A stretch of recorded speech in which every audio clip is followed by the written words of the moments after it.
I'm William Mwembe with Business Time. This is a magazine program where we bring you the business and economic news stories making headlines in the country. And coming up in the program today, we speak with African Federation of Institutes of Internal Auditors, Chairperson, on Auditors' role towards growth. And also in the program, TNM Chief takes us through the firm's 3 decades of service in Malawi. We have these and other stories.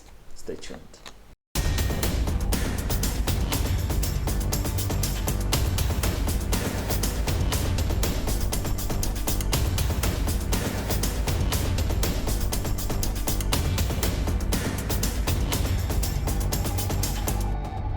Welcome in our main story in the program today. The role of internal auditors has been under spotlight for quite some time, with industry players always demanding space in the boardrooms. This, they say, is to secure a way of ensuring effectiveness and efficiency in provision of their oversight role. The African Federation of Institutes of Internal Auditors says the industry is systematically positioned to contributing to the regional growth aspirations embedded in the Agenda 2063 only if they are provided with a space. It says integrity and adherence to ethics remain key. I caught up with African Federation of Institutes of Internal Auditors Chairperson Tokozi Legwali on how the players are positioned for the task. Each and every institute is affiliated to global, but coming down to the regional body, we have now Africa as a continent with 55 countries. But within those 55 countries, currently we are working with 40 countries. So you can imagine all internal auditors around African continent coming together in this profession and speaking with one voice. So we represent all African institutes at global level as AFIA. Well, what is the role of the internal auditor in relation to the regional vision? Agenda 2063. The African Union is championing or implementing aspirations embedded in the Agenda 2063, which speaks to growth and development. What is the role of an internal auditor? So as we are talking of Agenda 2063, what we are talking about is the vision. Within that vision, there are objectives, and there are people working to make sure that the objectives are achieved. So as an internal auditor, you come in twofold. Firstly, you provide assurance, because the people implementing that vision are working in order to achieve. So there's need for someone who is independent to assess what they are doing, if they are going to achieve this vision or the objectives set. On another account, an internal auditor comes in now as an advisor. So you advise. You bring in a benchmarking, for example, what is it that other people are doing? And then you benchmark to what we are doing, for example, here in Malawi. And then obviously when you're benchmarking, there are gaps. And an internal auditor is the person now who comes in and assess and bring out those gaps. And when you have gaps, what happens? You bring in controls or you bring in actions to make sure that the gaps or the risks that you've actually come up with after you doing your assessment, you put in a control to make sure that the risk is minimized. If there's an opportunity, it's enhanced. By the end of the day, what happens is now the achievement of the Agenda 2063. I'll ask this question in a form of a self-assessment question to you. Do you think internal auditors are playing this role to the level desired? So I would say it's a process. It's ongoing. It's a journey. Because from where we are coming from, you wouldn't really see it that way, because we are just, checkers of last resort, whereby you just do compliance and check what people are doing and stuff like that. But coming to where we are now, even in, as I've talked to you about AFIA, our role is to capacitate internal auditors. And as I'm talking to you right now, globally, we have our standards, which came into effect in 2025. Actually, it was a revamp, it was a revision of the standard that we're using. So we are here to capacitate our internal auditors so that they work using these standards. And if you look, you deep dive into our standards, the main focus is public interest. So we are trying our best to make sure that the internal auditors are doing their work so that they achieve this part of public interest. This person in the remote area, the citizen, they should also be impacted by what is happening. So by the end of the day, I would say internal auditors are on the way. It's a process, but also as federation, we are not sitting, we are not sleeping. We are making sure that we capacitate our internal auditors so that they work in order to achieve what they're supposed to achieve. Talking of capacity building, you hold annual conferences, I would call them. This year, all roads are leading to South Africa, where the African Federation Institute of Internal Auditors is hosting its annual conference. Tell me a little detail about this conference. So, you've said it so well. We usually hold our conferences, and these conferences attract a lot of members across Africa. We are anticipating about more than 2,000 internal auditors from all over the continent, but also those coming outside the continent. So in these forums, what we do is we have 3 events. Firstly, we have our usual conference where we network, where we talk about issues that are affecting our profession. Also, we all look at industry trends, at global trends, and so on and so forth. But within that, we also have another forum which we call Governance Forum. So at this forum now, it's where board audit committee members are supposed to come and attend, because this is the area now we talk about issues of governance, issues of oversight. And apart from that, we have another forum now, we call it Afia University. This is where now we talk about technical issues. So you can actually see that it's a conference where everything is happening. So issues of capacity building is all in there. You can go to the university. If you want to go and see governance and oversight, then you go to the governance forum. If you just want to interact with other people and discuss issues that are affecting the profession, then you come to the conference. So we are holding this from 25th of May to 29th of May in Cape Town, South Africa. So all roads are leading to Cape Town. What should stakeholders expect from this forum, precisely in line with the theme of the conference? So as you can see, we will tackle a lot of issues. We are in the era where we're talking about issues of AI. How to use AI as an internal auditor. Is it something that will pass you by? Actually, there's a saying where we say AI will not make us not to be internal auditors, but a person who is using AI appropriately will take your job by the end of the day as of an internal auditor. So these are the issues. These are industry trends, global trends that are happening. These are the things that we're going to put on the table, discuss, debate, and map a way forward. Bring in solutions so that how do we work in regards to the issues that are affecting us globally. Issues of ESG, for example. These are as we are right now in boardrooms or institutions and organizations. We want to equip our internal auditors. So you would expect a lot of change. If you come and participate in this conference, you can't come back the same. Talking of auditors in institutions, be it public or private, the perception out there has been the police is in town. How have you, as an institute, let alone players in the industry, position yourself to rework this perception that you should be embraced as a contributor to the growth and development, and rather than the police as it is quoted? So yeah, we've been called policemen for quite some time, but that perception now, I think it has died down, because now internal auditors have proved to be strategic partners. So we are there in an organization as a strategic partner, where you look at the strategy of the organization and you're there to assist that particular organization achieve on their strategy. So for quite some time now, we've evolved, coming from that policeman kind of, perception to coming into a partner in development, now a strategic partner. So you can actually see that we've evolved quite a lot. And at the beginning, I told you twofold of how we work as an advisor, but also as an assurance provider. So you can actually see that on the advisory part, we are playing that role whereby we add a lot of value, because we are actually showing them what they're not saying. So we are a strategic partner. Mm-hmm. Now, back home, if we are to bring it home, one would still be interested. You've served as president of the Institute of Internal Auditors here in Malawi before taking up the mantle as chairperson of the federation at continental level. What's your impression on the role of internal auditors? Well, I'll speak about the same thing. You know, we've evolved quite a lot. If there's any internal auditor who's not doing their job right, then they need to be questioned.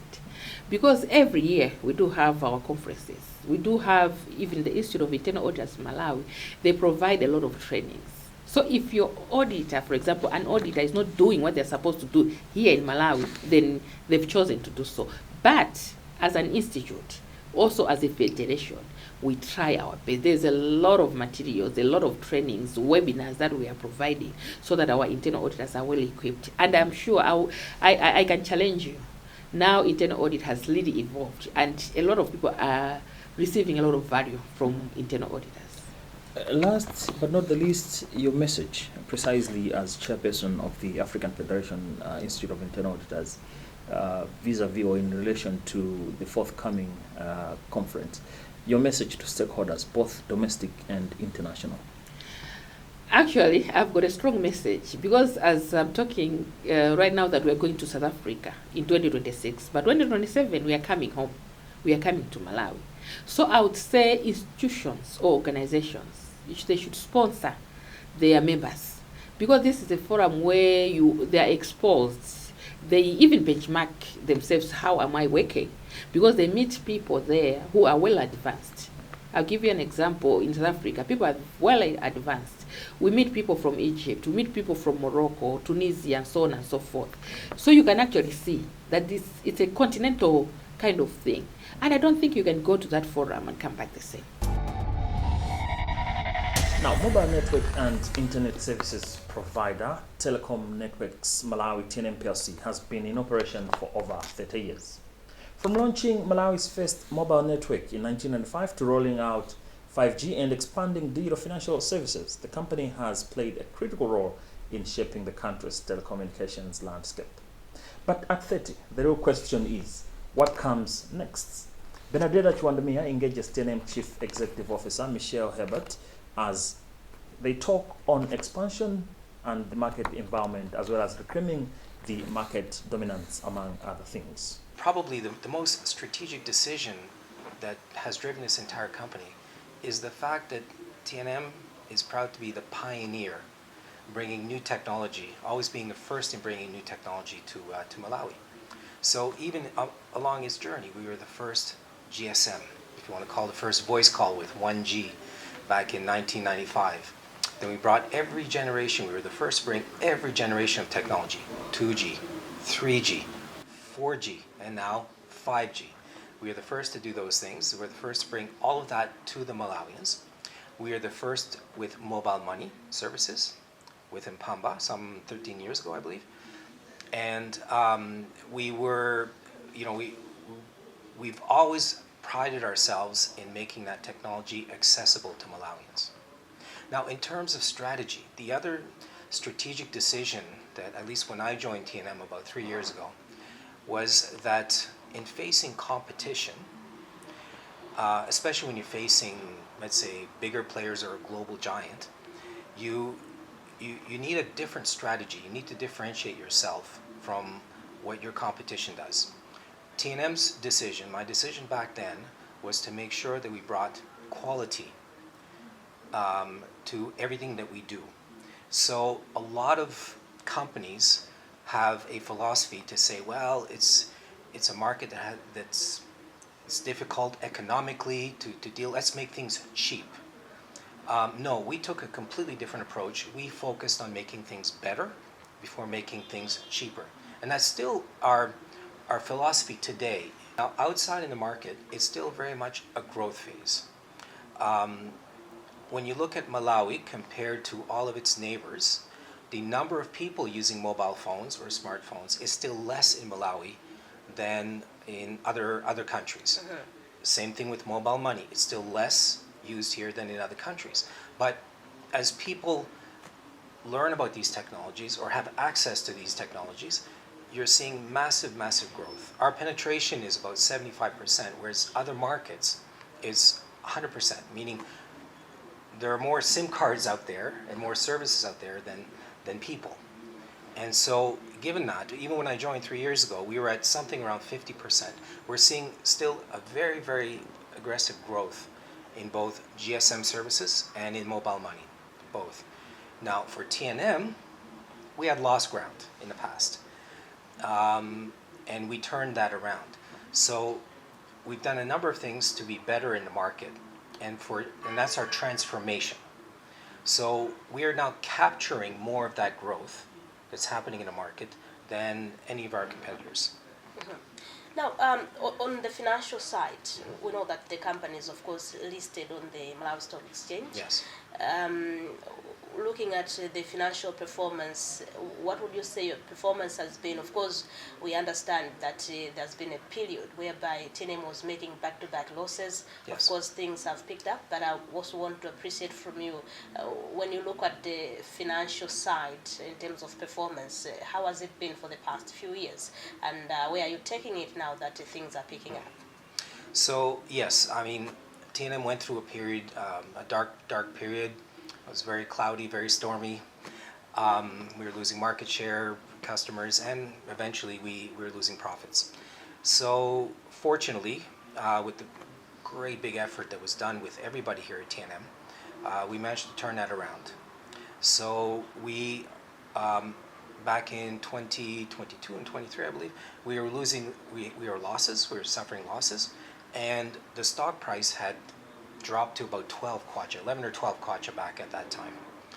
So through this turnaround, in 2024, we had a massive growth, as mentioned. We brought in, at that time, 2 million more customers, and we managed to get a profit of about a little over 10 billion kwacha.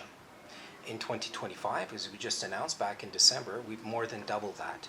So we'll be this year, 2025 that is, at about 21, 22 billion kwacha. When the numbers are audited, we'll announce that. And 2026, still the beginning, but we're already performing better than we were at this time last year.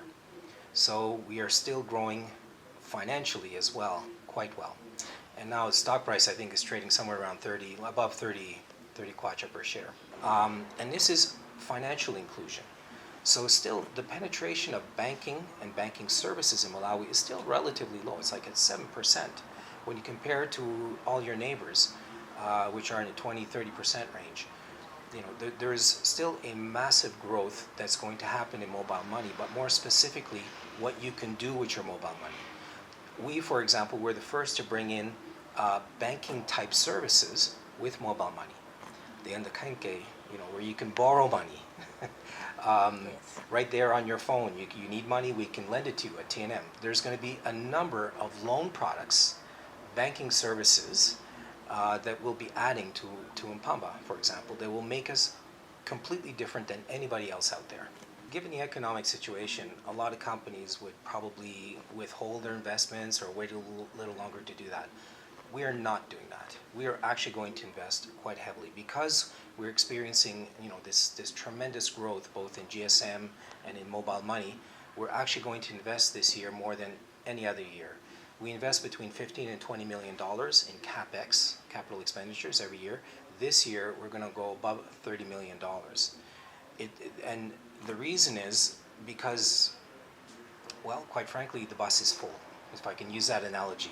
So we built a better bus, a more comfortable bus. It'll get you there to where you're going faster. And because of it, more and more people got on the bus. So our bus is currently full. Mm-hmm. But we see that the demand out there is still massive. So we need to buy another bus as it goes. So this is what we're doing this year. Mm-hmm. And yes, we're not just expanding the capacity. The biggest problem is the congestion that we're experiencing is in the urban areas. But also, we need to expand the coverage. So this year, we're going from 85% to over 90% of the population covered in terms of capacity. And there's still growth out there. Remember, you're watching Business Time on Times. This is a magazine program where we bring you major business and economic news stories making headlines in the country. We'll be right back.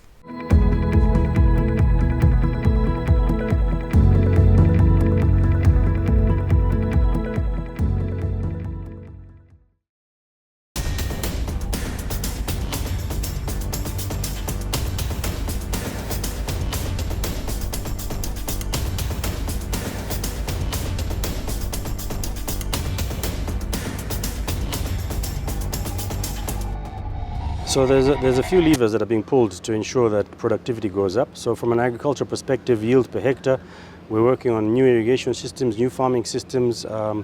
We are really excited about the World Bank Malawi government Shiri Valley Transformation Project. That canal is going to open up quite a few thousand hectares of new land which will be put onto various crops, but including sugarcane, that we can expand our production and throughput through the factory. So from an agriculture perspective, there's a lot of work, a lot of initiatives being initiated. And then from a factory perspective, we are going through debottlenecking. So the weather has really changed. You cannot process sugarcane during the rain. You process sugarcane when it's dry. So previously we used to get 34, 35 weeks. Nowadays you're lucky if you get 28, 29 weeks. So we need to make sure that we can process all the sugarcane within that period. So for example, this year between Inchala and Dwangwa, we've left 3,000 hectares of sugarcane unharvested. So that's about 40,000 tons of sugar that could have been produced. Kumataganiga, we failed to produce it. So we're working day and night to make sure that we can unlock that potential and make sure that we process more sugar so that there's more available for exports and making sure that Malawi has enough sugar for Malawi. Now, for an insight into the firm's strategic plan, we caught up with its board chairperson, Jimmy Lipunga.